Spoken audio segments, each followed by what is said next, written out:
Could you speak to some of the biggest challenges that you have faced during your career? Well, talking earlier on, I think the first major challenge I had was when I was transferred from this organization I was working in, which was basically, it had evolved. I had a job where I was working with retirees and employees on environmental projects and putting out all kinds of literature about that for anybody who would listen. Some people. But ultimately I got transferred into media relations, which is the beginning of a public relations career, and for many very excellent people, the fulfillment of a public relations career. But I knew nothing about media relations. I mean nothing. And I tried to learn. At that time, I was the only woman in that part of the group. And everybody else had been a journalist. And I hadn't been a journalist either, so I was terrified. And ultimately, I thought I would fail, and my boss said he really started to worry about me, that I was paralyzed. And ultimately, I decided that one of AT&T's problems was that because they were staffed by print journalists, they had no television public relations at all.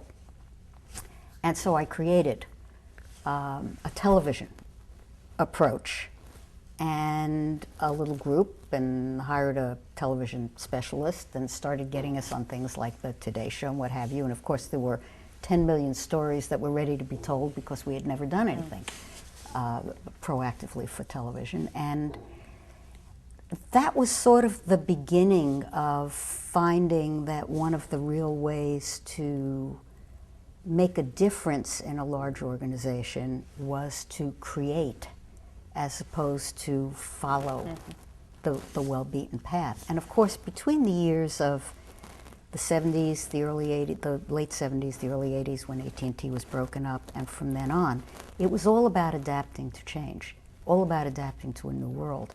And so anyone who was not complaining about the way it was, but was ready to say, whoa, there's opportunity here to do something new, I think was more valuable. And that was the biggest challenge for me, was finding those ways. Later on, when I was in charge, the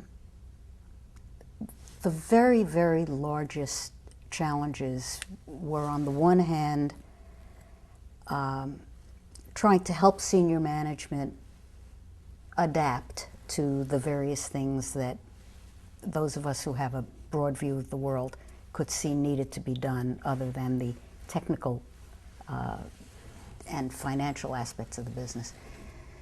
But we got into trouble, not often, but sometimes. And I think the most difficult times I had to overcome were two catastrophic events I was involved in.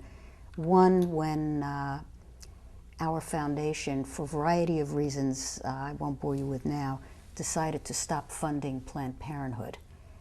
And within a couple of weeks, our wonderful relationship with this organization, which had gone on for 16 years, we were their longest funder, turned into a cataclysmic public battle with Planned Parenthood nationally, taking ads saying hang up on AT&T. We had threats of boycott. It was just horrible, absolutely horrible. And worse, because those of us who had managed this decision were quite sympathetic to it, but for a variety of reasons having to do with the company policy and their policies, were unable to do this through our foundation. But the thing I learned was that there are public issues that are so big, so divisive, so potent, so emotional, so like tornadoes, that it doesn't matter how big and powerful you are as a business or an institution. It doesn't matter whether or not right is on your side. It doesn't matter whether you've planned well. You step into one of these issues, and you are like a little rowboat in a raging sea, because the big national, public, cultural, emotional, patriotic, religious kinds of issues just cut you to pieces, and you bleed everywhere.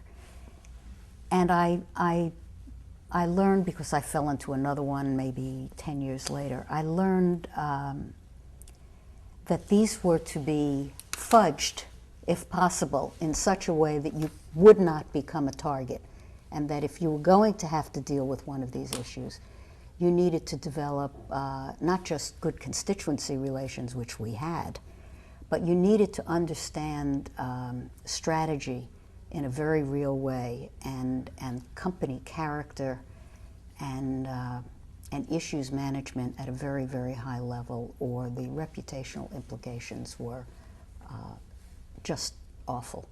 We had, for 10 years following this decision, we had proxy statements regarding the funding of this organization. I mean, it was just so beyond belief. So there are crises and there are crises. And I learned a lot about crisis management through the course of our career, because God knows we had plenty of them. During the course of your career, what are the most significant changes that you've observed in the practice of public relations? I think the most obvious is that today everybody knows everything. And beyond transparency, the participation of everybody in commenting on what you do, whether it's employees on public message boards, whether it's consumer-created content commenting on your brand, whether it's leaks, whether it's emails, I mean, whatever it is, there used to be some ability to manage information. I think that's very, very rare today. And so that's the challenge of how you convey what you're doing in a way that is effective with the people you want to reach, given all the noise and all the comment and all the transparency. I think that's huge. Second thing is, everything happens so fast today. I'm on the board of Columbia University, which is always in the news. And it's so hard for the president of the university to be able to even go on record about various and sundry things that are happening, because almost before he's sure of what happened, it's in all the media everywhere. And you know, you work so hard to present some kind of coherent view, particularly of decentralized enterprises, and it's very, very difficult. So I think those are two big ones. Of course, the technology change is overwhelming, but that shows itself, I think, in speed and ubiquity of the way information gets out. The third major change is of course globalization, and the need, particularly now going forward, to understand the changing role of our country and our businesses in the world. I'm not sure we're ready for the kind of competition that's ahead. I'm not sure we're ready for understanding that in areas that we operate outside this country, that we face a very different kind of environment, and how we succeed in that environment, both financially and with attracting employees.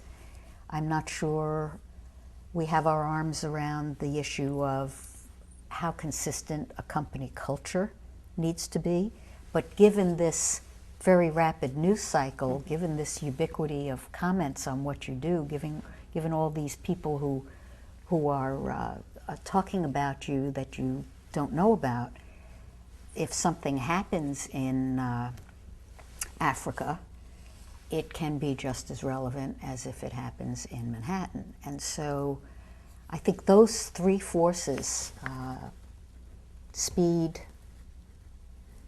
the fact that everybody knows what you're doing all the time, and globalization are probably the three, off the top of my head, the three biggest changes in the business.